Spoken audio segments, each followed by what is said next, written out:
Hello again, ladies and gentlemen. Welcome back to the channel. It is round 6 of the South African Closed 2026. Both sections are heating up as my hair looks like an absolute mess. Yeah, I'm not going to be able to fix that. Both sections are heating up, the ladies section and the open section.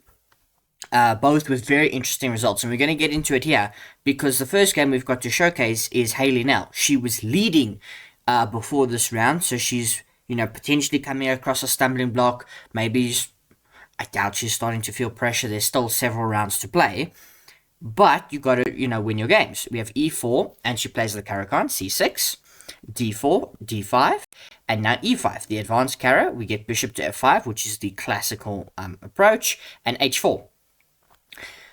Which is the tall. Now, obviously, you can try and trap your own bishop, and, that can happen, but we get queen b6, which is an inaccuracy, but it's actually a very challenging move, because you don't commit to h5, which can be very weakening in some positions. You still allow the bishop to go back, so it is not trapped, by various, like, g4 and f3. The queen comes out here, it puts pressure on the center and on b2.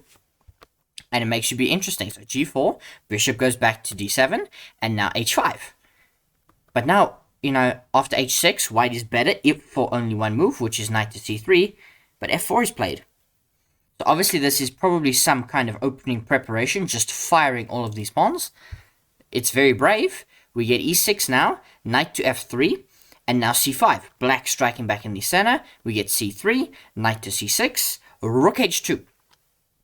Absolutely wild move, but you probably weren't going to castle short anyway. So now this rook defends at least b2, but can now swing, potentially onto like the e-file or something. So we get takes, pawn takes, and now long castles. We get a3, f6, and b4. White is playing in such a provocative manner. It is unbelievable. But there's nothing wrong. And you've got now potentially like rook jumping to the c-file. This rook is here. The knight comes in. Black is under pressure to defend this position. White is considerably better. F takes e5 is wrong. D takes e5, not quite correct, but a6 is not helping matters. Now we get knight to c3. The knight jumps to a7. Bishop e3, king c8, and now look at that. Rook c2. All started from here. Rook h2. Now it is swung open. We are potentially double on the c-file. White's position is beautiful. Both players are kind of balanced for time. We get rook to c8, but now rook b1. I can maybe continue to push and to create attacking chances. Bishop to e7, bishop to d3. You can't get to the white king yet, and it's black who has to defend. We get queen d8, but now queen e2. You can play knight to b5. I'll just take. Rook takes, queen takes. You take here, I take here. Damage the pawns, and now queen e2. Queen e2 is wrong. You try to go back and continue to target that, but a better move here is actually something like queen g6. It's such an interesting move. Like in this position, I probably would also play queen e2 because you put the queen right back where it was. You're still defending against, checks down this way and whatnot. But the queen sees the weakness, and now how do you defend everything? Queen d7, but I could try and take here. Taking here doesn't quite work right away because there is a bishop takes b4 check, discovery, which loses you a queen. So you can't take it just yet, but you can play, for example, rook to c1. And now you're cutting the c-file. And the queen can still try and infiltrate. So queen e2, a huge miss. We get queen e8, now rook to c1, and now b6. b6 ain't it. Now queen c2, looking to swing in. Queen d7, we infiltrate, we get the rook in, and now we pick up a weakness. The knight gets in, the king e2, no castling for Joya. And now she is going to take down the leader. They, move the rooks about. It's about finding the way in, and eventually we'll do that. The bishop now has to try and blockade. This is falling, and so on and so forth. We give a check, we give another check, and we push. We sacrifice the bishop because we would promote. So, check, I come up, check, and king to g4, the final move of the game. The leader has lost. And that is important because she was caught. She no longer has sole lead. We have Chloe Banthorst with the black pieces against Chismo Boshoma.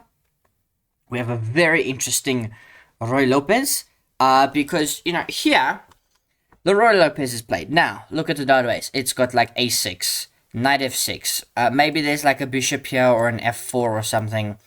Sorry, f5. Or like a knight ge7 and so forth. g6 is obviously some wicked prep. Wicked. To commit to this already. Because some of the more active Spanishes, you put the bishop out on like c5. And you played very similarly to the Italian. We get c3. a6, bishop to a4, now bishop to g7, d4, pawn takes, b5, bishop drops to c2, d6, h3, knight g to e7, short castles, and now bishop to c3. Now the advantage of this is sometimes the bishop does end up fianchettoed. It will come out, and then it will like go back once this rook has slid over. You haven't had to slide the rook over, you've had the advantage of just putting the bishop here.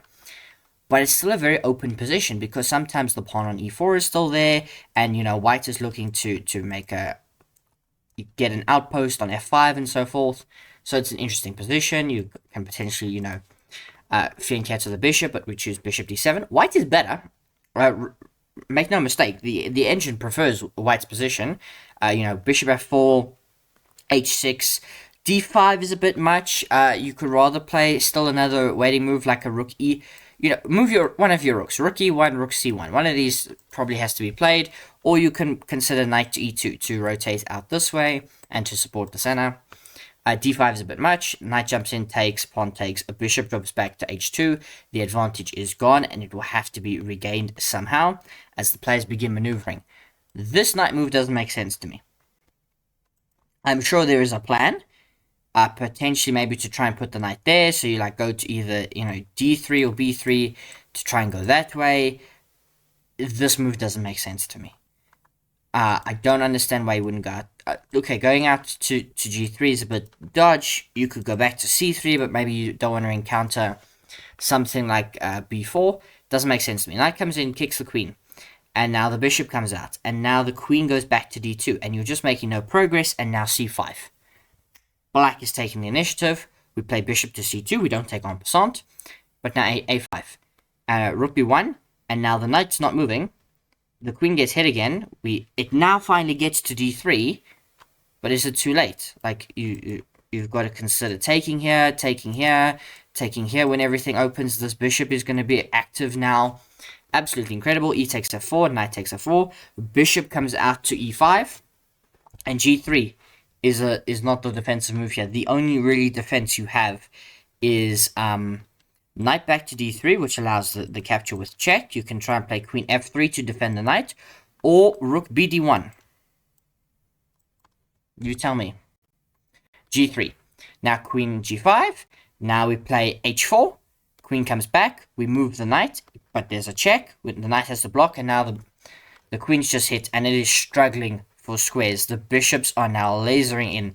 The queen will have pressure. The knight will have pressure. These rooks will slide in, and the white position is falling apart. Queen d2, king to h7, a preparatory move. We slide the king out of the pin. But now look again.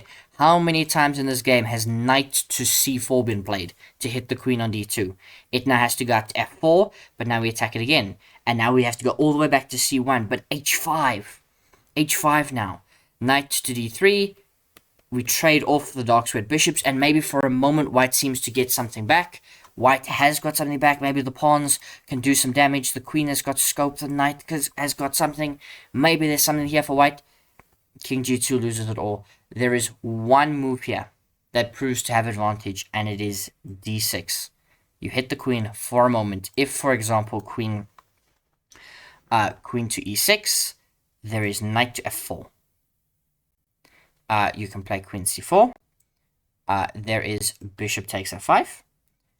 You would play g takes f5. And now there is knight takes h5.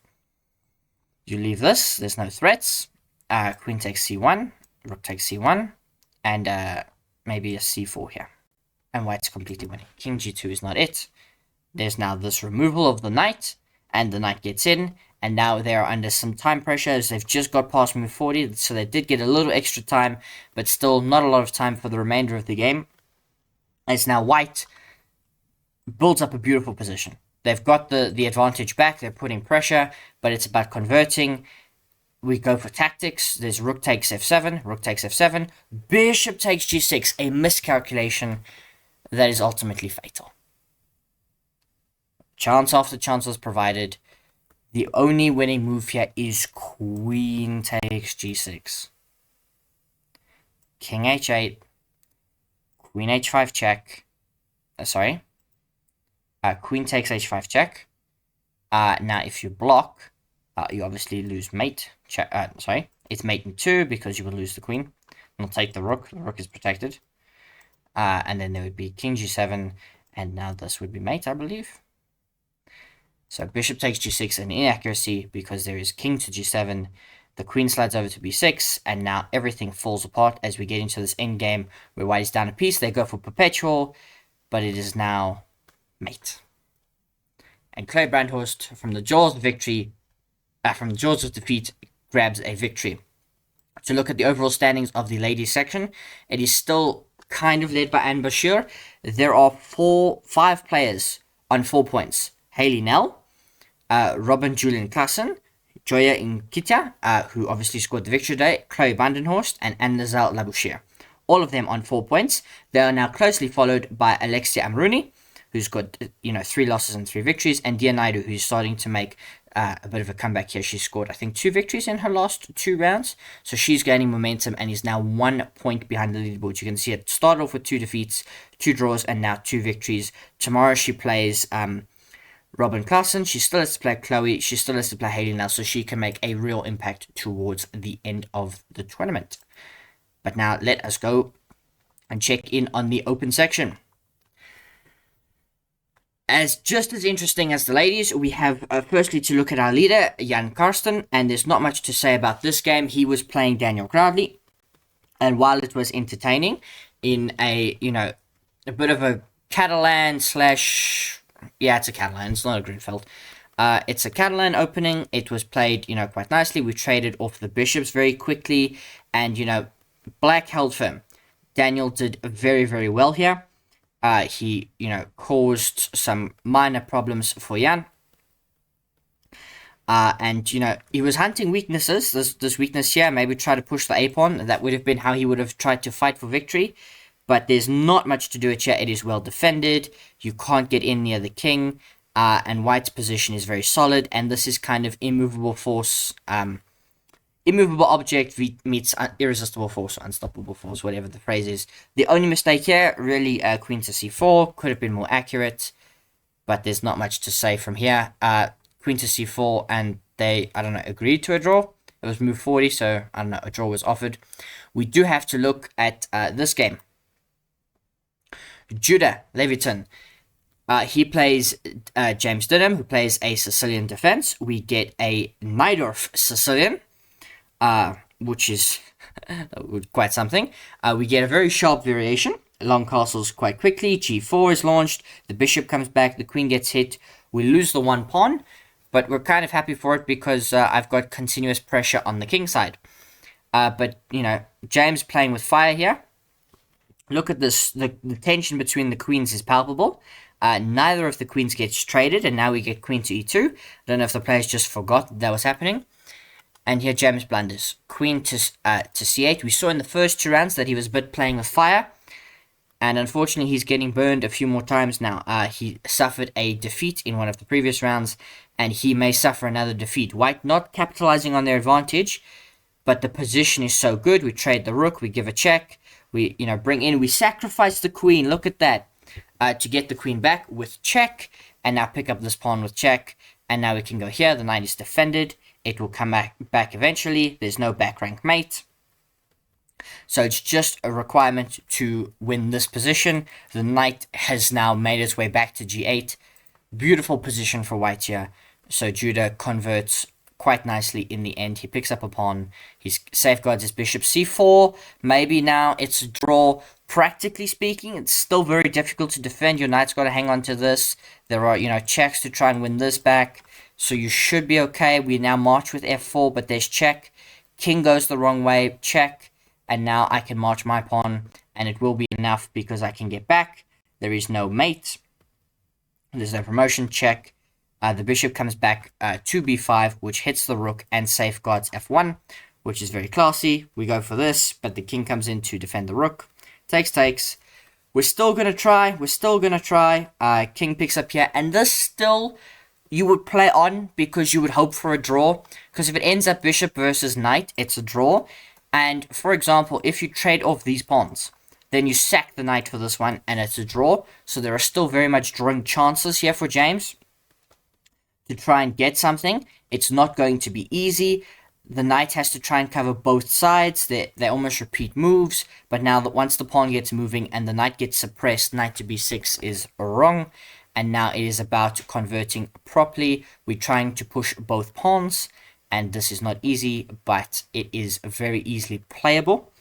And you don't have to be a super grandmaster to convert this. You just have to make sure you're marching on both sides. The knight is stopped, the bishop is helping, and eventually you will begin pushing the pawn and making progress, targeting the knight, and king to e5, the advantage swelling all the time. It's now +5. Here it jumped up briefly to like +67 or whatever. All of these moves are winning. We have to sacrifice the knight, and this is wrong because I can get in, win the pawn, and here James resigns. So a very eventful section, definitely speaking, but then now going to the overview of the cross table for the open section after 6 rounds. You can see Jan Karsten still leads the way. He's now half a point clear of the Levitan brothers, Caleb and Judah. Jack van Zyl is, not far behind on 3.5. Him and Banyele Mnyango. James is on 3 points. He's picked up 2 victories, 2 losses, and 2 draws. 2.5 points for Daniel Crowley, Calvin John Klassen, Michael Simpson, who today held a draw against Caleb, and 2.5 points for Shelton Mnyasta. 2 points for Daniel Barish, he's now off the foot of the table, and 1.5 points for Kanya Masibuko. And that is how things stand after 6 rounds at the 2026 South African Closed Chess Championships.